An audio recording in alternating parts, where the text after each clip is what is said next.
किसी गांव में एक साधु रहा करता था। वह जब भी नाचता था तभी बारिश होती थी। इसलिए गांव के लोगों को जब भी बारिश की ज़रूरत होती तब यह लोग उस साधु के पास जाते और उनसे अनुरोध करते कि वह नाचे। और जब वह नाचने लगते तो बारिश ज़रूर होती थी।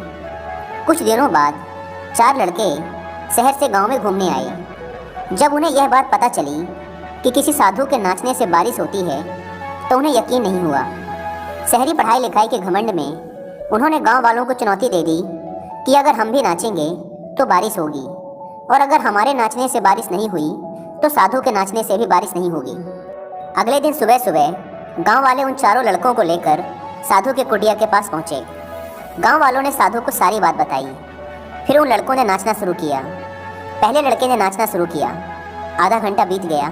फिर पहला लड़का थककर बैठ गया, पर बादल नहीं दिखे। कुछ देर बाद दूसरे लड़के ने नाचना शुरू किया और 1 घंटे बीतते बीतते वह भी थककर बैठ गया। बाकी दोनों लड़कों ने भी ऐसा ही किया, पर बारिश नहीं हुई। अब साधु की बारी थी। उसने नाचना शुरू किया। 1 घंटा बीत गया, पर बारिश नहीं हुई। साधु फिर भी नहीं रुका, वह नाचता ही रहा। नाचते नाचते 2 घंटे बीत गए, पर बारिश नहीं हुई। 4 घंटे बीत गए, पर बारिश नहीं हुई। लेकिन साधु तो रुकने का नाम ही नहीं ले रहा था।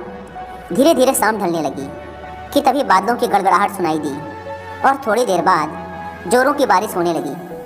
यह देखकर चारों लड़के दंग रह गए और तुरंत साधु से क्षमा मांगी। फिर चारों लड़कों ने साधु से पूछा, बाबा, भला ऐसा क्यों कि हमारे नाचने से बारिश नहीं हुई और आपके नाचने से बारिश हो गई? साधु ने उत्तर दिया, जब मैं नाचता हूँ तो 2 बातों का ध्यान रखता हूँ।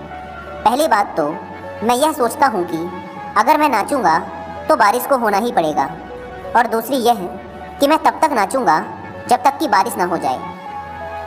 सफलता पाने वाले में भी यही गुण विद्यमान होता है।